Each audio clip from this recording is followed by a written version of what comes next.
I think this chord is the most underrated chord of all time. It is not utilized enough, especially by songwriters. I want to be a small part of changing that because it's a great chord. Let's talk about it. All right, so I think that the most underrated chord is simply a minor 3 chord.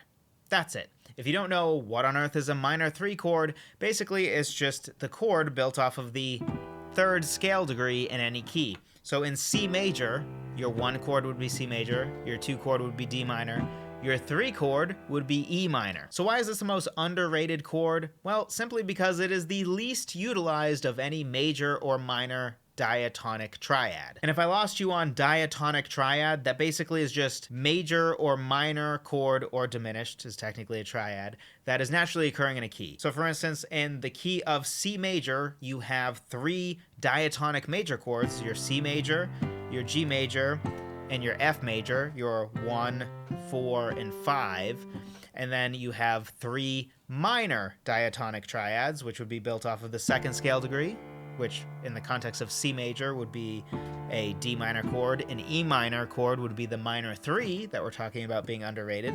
And then a minor 6, which in the context of C major would be an A minor chord because it's built off of the 6th scale degree. And then the 7th scale degree is diminished. We're not too worried about that. Of those 3 majors and 3 minors that are naturally occurring, by far the least utilized is the 3, and I think it's the best minor chord that we have. And before you say, well, Joseph, that's just like your opinion, man. Yes, but I am going to break down why I think it's special and what I think it's really good at and why it's underrated in a way that is, yeah, of course, partially opinion, but also just based on what a 3 chord is and what it sounds like. And before you say, well, Joseph, that's just like your opinion, man. Yes, of course it is to a degree, but I am going to break down specifically why I think it's underrated. Not just like, I like it, you should like it too. I'll explain what it is specifically about the 3 chord that I think makes it special. But also, when I say underrated, where does that come from? Well, when it comes to the minor diatonic triads, we said there's 3 of them. It is by far the least utilized. It's utilized about half the amount of time as the minor 2 chord,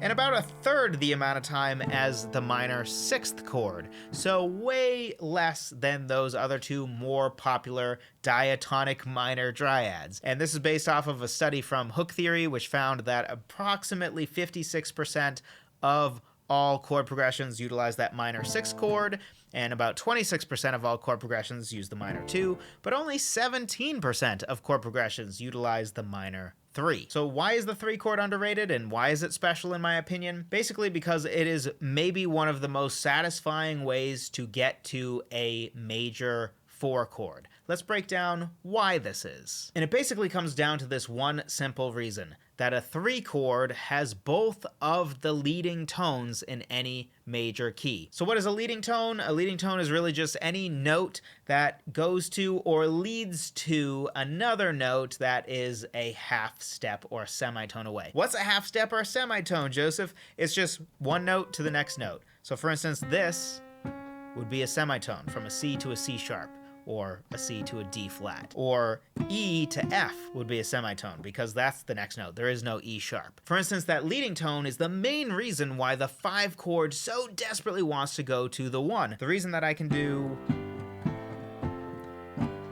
when I do this 5 chord, G major in the context of C major, it really wants to resolve to that 1 chord is because we have the B that really wants to go to the C, which is our leading tone, the main leading tone we think of, that 7th scale degree back into the 1st scale degree. But really, there's a 2nd leading tone, by definition, and it's going to be that 3rd scale degree to the 4th scale degree, because that's the other semitone we have in a key. If you think about it, going back to C major, C to D, that's not a semitone, that's a whole tone. And then we have another whole tone to E, and then we have a semitone to F. Then we have a whole tone to G, a whole tone to A, and then a whole tone to B, and then a semitone back to C. And by the way, all major keys have these same intervals. So that's going to be true for any major key. Your 3 to the 4 is one semitone, and your 7 back to the 1, or your 7 to the 8 is another semitone. And the 2 locations where we have semitones are essentially the 2 locations where there can be leading tones. Again, the reason why 5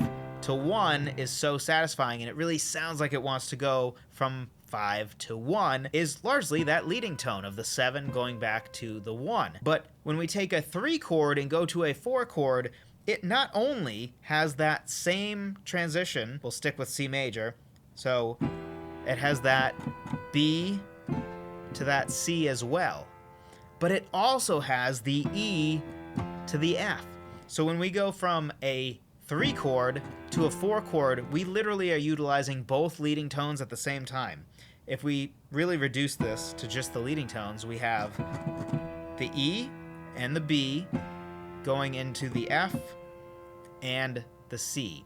So we are taking advantage of both leading tones at the same time to get to a 4 chord, which results in a really nice, natural way that just sounds really nice, going from that minor 3 right up to that major 4 chord. Just as an example, maybe we have a 1 chord and a 5 chord and a 6 chord, and then we go to the 3, and then we go to that 4. You get that nice, that just really nice transition where it almost sounds like from the 6 chord we went too low. Like, it's like we almost missed, but in a graceful way, because you kind of probably expected that, but instead we went lower, and then we went up to that F major, or from that minor 3 to the major 4.